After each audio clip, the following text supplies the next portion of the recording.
This podcast is brought to you by Humans, the next generation HRIS supporting distributed organizations globally. Alice, thanks very much for joining me today. Absolute pleasure. Massively excited to share this conversation with you. So before we dive straight in, it would be super helpful to get a bit of your background, your story. So anything that you can share would be incredible. Of course. I think I am the personification of a squiggly career, I have to say. So I originally trained as a lawyer, actually, many years ago. I left university not really knowing what to do. I studied archaeology, but a lot of people were going to law, so I thought that would be the quite kind of reasonable next step to do. So I became a litigator in a city firm, specialised in brand protection, and that's where I became immersed in all sorts of fantastic brands like Diageo, Formula One, Nike. I did some time at Nike actually on secondment, and that really instilled in me a love of brand and consumer-led companies. And so I actually left my law firm and ended up at Farfetch, the luxury marketplace, where I led a few legal teams with the rest of the larger legal team going through an IPO for 5 years, which was a phenomenal experience. You learn so much going through that scale, that journey. But after listing, I wanted to go back to kind of the earlier stage companies and move out of law. So I loved being a lawyer, but I really wanted to get into the nitty gritty of running a company and being more involved in how people can impact the performance of a company. So I left Farfetch, joined some Farfetch alumni in a startup. We ran that for 18 months. That didn't work out, but that's absolutely fine. You can learn a lot from failure. And now I find myself leading a fantastic business operations team at Carwow. So I have legal, strategy, data science, and people and talent under me.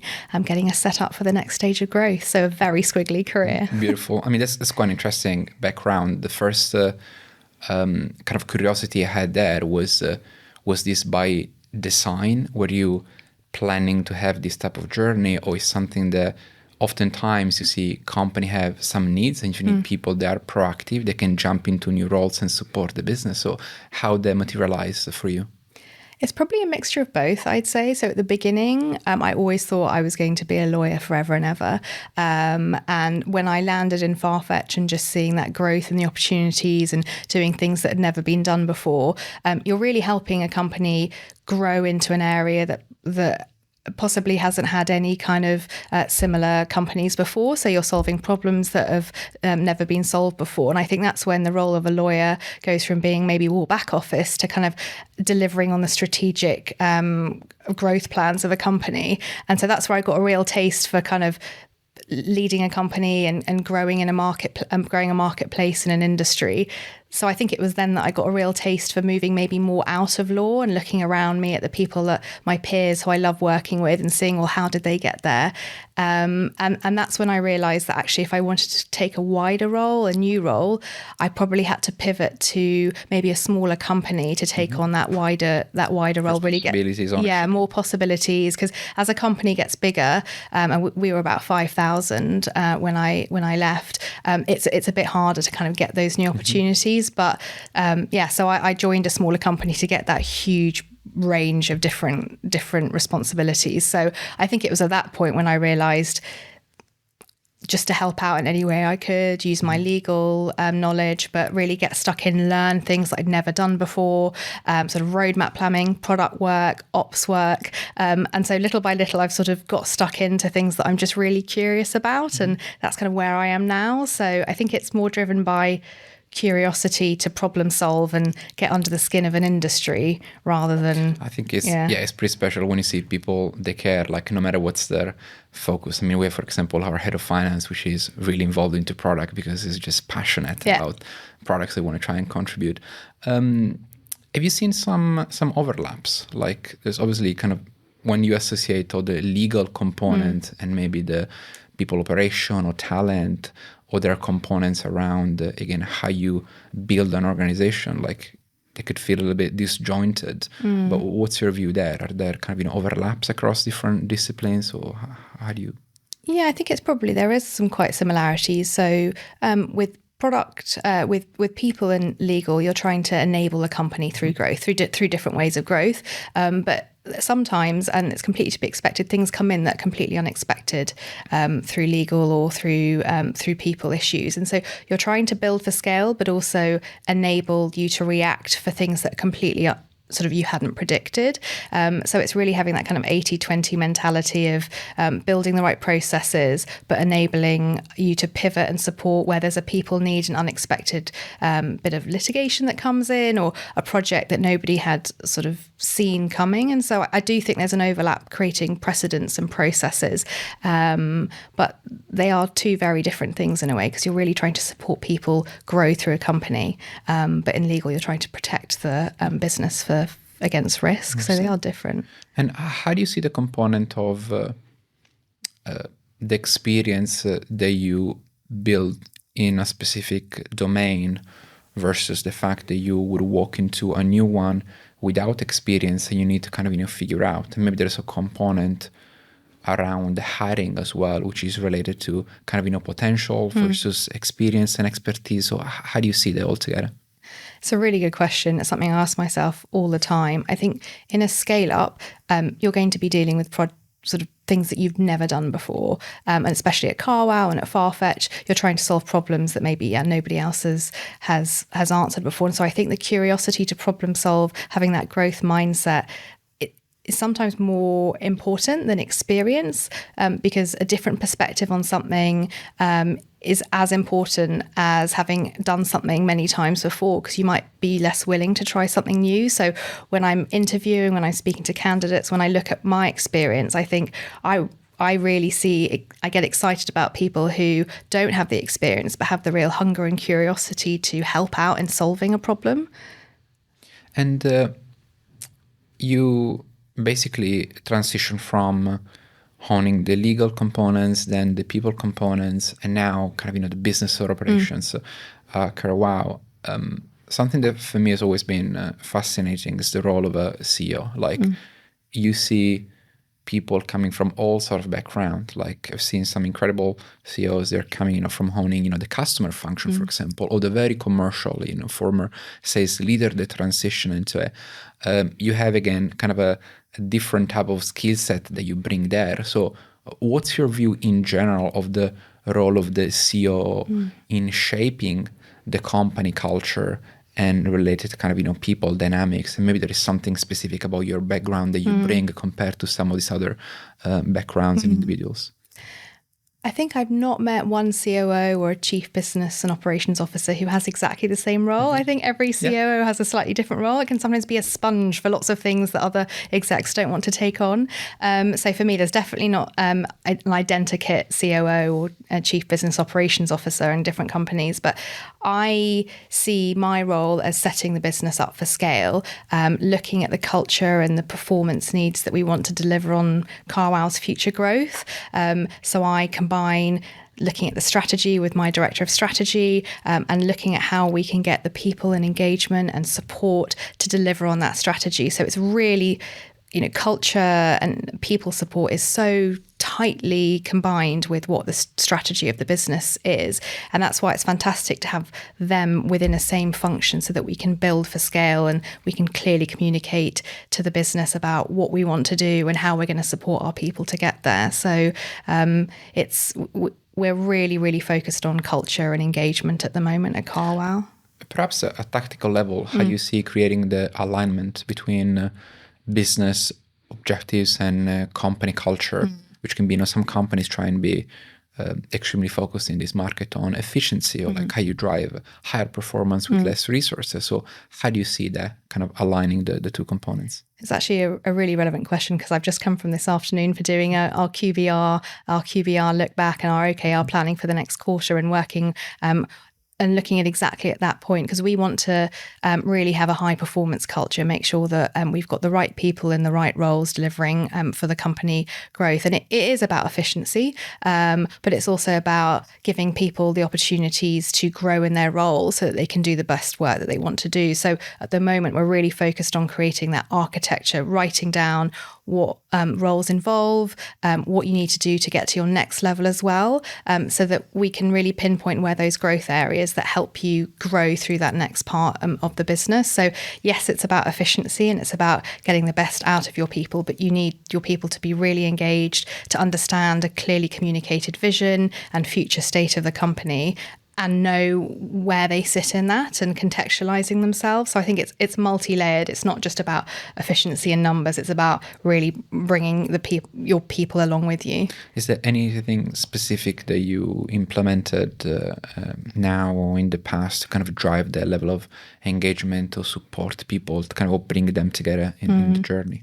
So we have quarterly engagement surveys, which is not unique to Carwow. But what we did when rolling out this framework was a really AI, it was an AI enabled.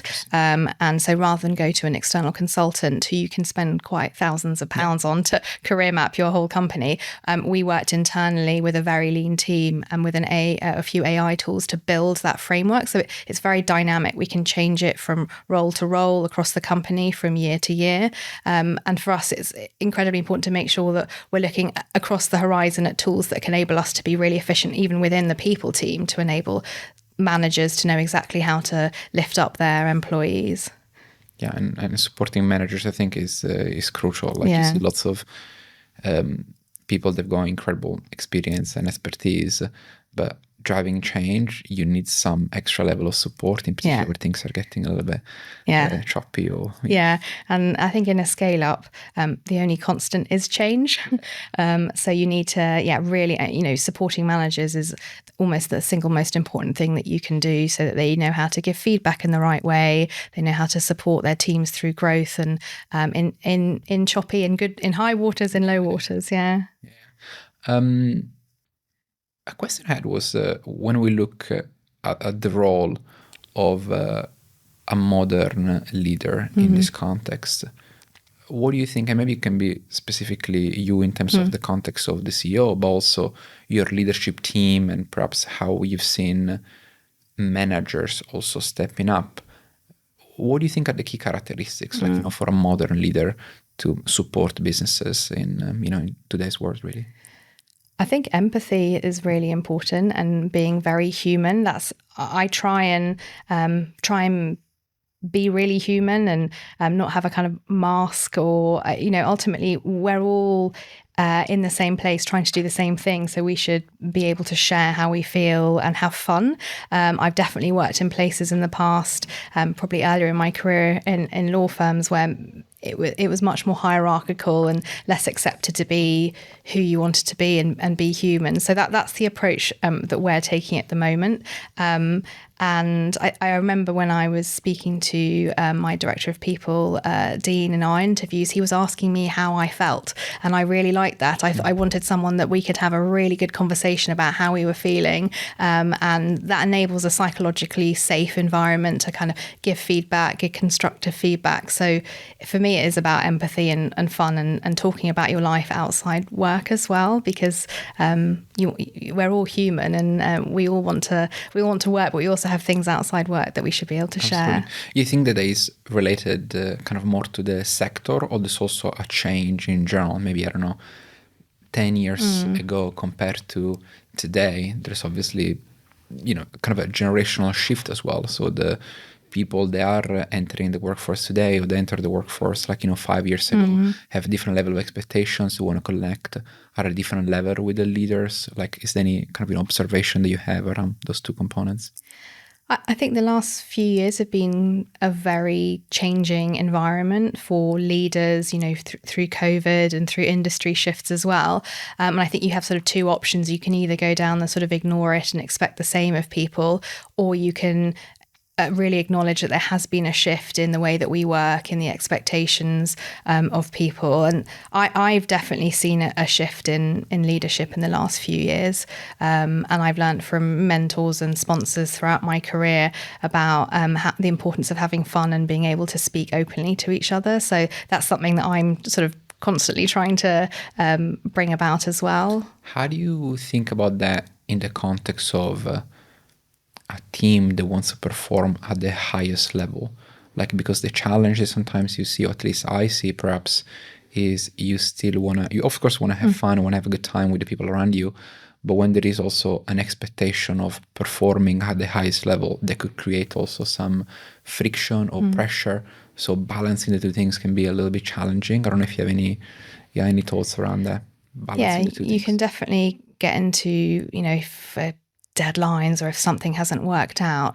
But I think the way that I approach it is that provided you can show that you've tried your best and you've really tried to approach it in a way that you thought was going to work, then that's absolutely fine. We're not going to get into an argument or raise voices because it's all about that you've tried your best and you really want to make it work. And I've never raised my voice in my career. I mean, I really hope, yes, I haven't at all. And so I think if you've got the right team around you who are really interested in problem solving and have a shared vision for how we're going to get somewhere, then having a psychologically safe environment and being able to acknowledge that you've made a mistake and that you'll learn from it. And I think that's the most important thing. What I've learned throughout my entire career is you will make mistakes.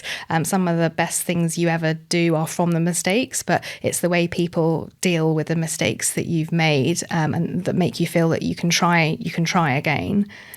I think there is a massive component of leadership style. And I mean, I've seen in my past kind of experiences, like, leaders lead with fear, let's say, kind of a more aggressive type approach. But also I've seen a number of leaders that don't need that. And I've seen the people build up a good level of appreciation if you just try and be a little bit more, kind of thoughtful approach and not just try and be extremely kind of aggressive top down. Both can work in some context, but... Yeah, maybe the different contexts mean that you have to be a bit more forthright or kind of saying it how it is. But I think, when you've got to that position, it's probably more or a reflection of how you've all got there, not just the person that you're speaking to. So that's definitely my point of view. And again, going back to the role of the COO and how you got there, like, what I see often is lots of people, they are building up a kind of a strong career trajectory. That's okay. There's something that, at least from the outside, looks very exciting. Is a path they would love to take, supporting a business, kind of having a broader level of ownership. How would you advise young leaders that are interested in that specific component of supporting a business to kind of, to get there? And kind of related, I'm curious if you had people around you that supported you from their perspective, perhaps with the mentorship, coach or anything. Yeah.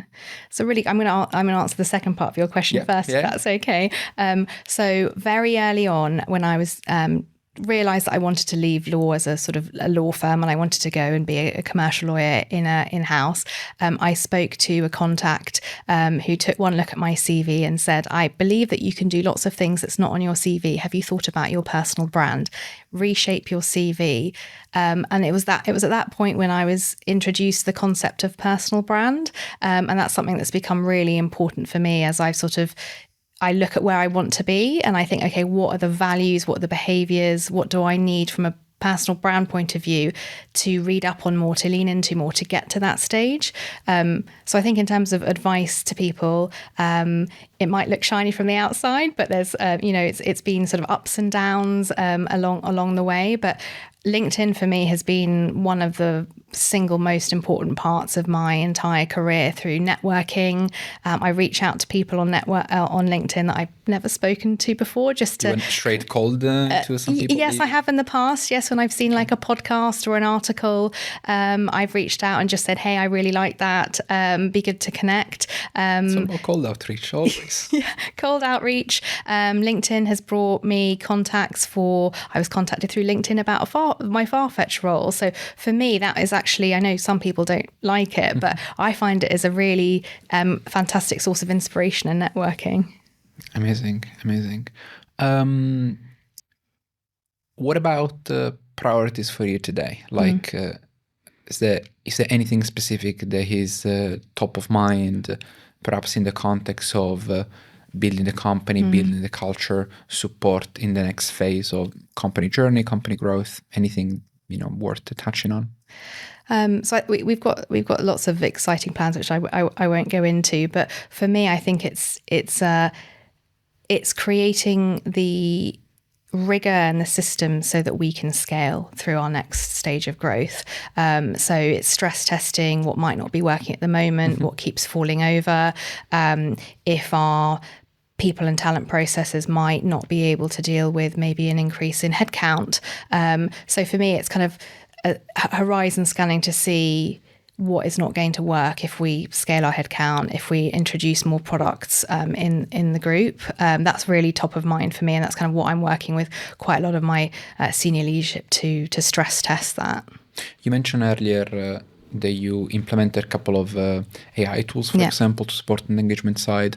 I'm curious, what's your perspective on the impact of AI perhaps in the people context and big topic, loaded, super hyped perhaps. But I'm curious if there is any specific application that you see kind of able to provide some good level of value, but also more broadly, if this is going to have an impact on how do we communicate, how do we interact between teams, specific behavior that we might see that perhaps today is not necessarily kind of there.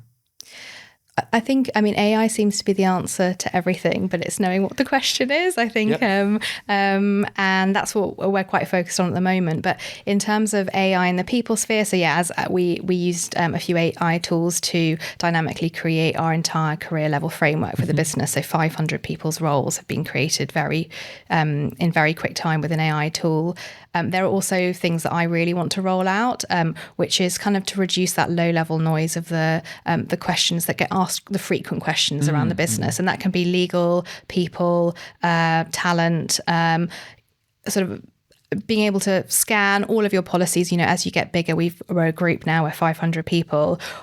What are the constant questions that are being asked, and how can we use AI to answer them efficiently so that the team can concentrate on the bigger projects that can deliver the strategic sort of future growth of the company. So that's what I'm looking into at the moment. But I think you do raise quite an interesting point about communication. So a big part of our business is our journalism and our content about cars. We do not want to replace AI to start being the voice and the communication of all of our content. For us, actually, the individual voice and tone of our journalists and editors is really, really important. So that's what we're constantly looking at to make sure AI has its place, but doesn't override the tone of our amazing editorial team. Yeah, I think there are two sides of the point. One, like if you know the content is a core component of your business, you don't want to change the nature of the content because again,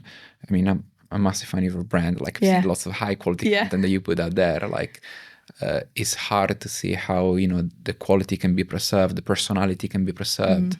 So definitely the volume, you can get support on the volume if we optimize for kind of a search engine, you can scale that, fantastic, but like preserving the personality is really challenging, so you don't want to change the nature of the tone there. That's exactly it. And we obviously have Matt Watson, who's a well-known personality, but we also have a plethora of fantastic journalists, and we want to make sure that we keep their voice and we keep their personality, and that's really key. So AI has a place, but not when it comes to removing the tone of voice and the personality of our business. And on the people side, I want to touch on what you said there, kind of access to knowledge. Like then the challenge is how do you make sure that you have the right kind of infrastructure in place also to tap into this, because AI can be only as good as the data that is basically feeding the model. And they can be quite challenging. Or in particular, as you scale the company, you want to make sure that you are investing more into the right content kind of feed. Yeah, exactly. So I'm getting the amazing people ops team to really focus on kind of clearing up the data, getting the house clean, getting the policies in right. And it is really hard with if a company stays still, it's much easier because you can catch up. But if a company's constantly growing, doing really exciting things, it's that balance of how much can you clean up before you have to move on to something, a new project. So it's a constant battle. Yeah. Absolutely. We touched a little bit on advices you have there. I wonder if there is kind of more broadly any advice you have for our audience, not necessarily only people or people that want to kind of transition into a CEO role. Like, any piece of advice that you have. I think the one piece of advice that I've been told since I can't remember when was, and this probably relates more to sort of scale-ups, it's not if you can do it, it's how you can do it. So every problem that I approach or my team approach is, if you say to me, it can't be done, I'm going to say, well, absolutely, it can be done. So for me, I think that's just enabled sort of problem solving and working with us and being quite creative. Other than that, I think, don't underestimate the importance of personal brand. Read around it. There are some fantastic free articles out there that can tell you how to live it more, and in a way that gives you confidence, because it creates a framework when you go into meetings, you meet new people, and that's really helped me. Beautiful. Any resources that you would recommend? One book that I always go back to is a book called Please Yourself. It's all about the tension and that you have. Maybe you've been brought up to, as a lawyer, give the right advice, always kind of please your client or somebody else. It's probably more for women, this book, but it's really helped me lean into making sure that I'm doing things that actually are right for me and the role and the team, rather than trying to deliver on what I think is right. The other person thinks is right. Yeah. Check this out. Yeah, I'll show you the link. Amazing, thank you. Where people can connect with you? LinkedIn, my favorite resource, LinkedIn, yeah. Beautiful. Alice, massively appreciate you taking the time. Thanks very much. Not at all. Thank you so much, Giovanni. It's been a pleasure.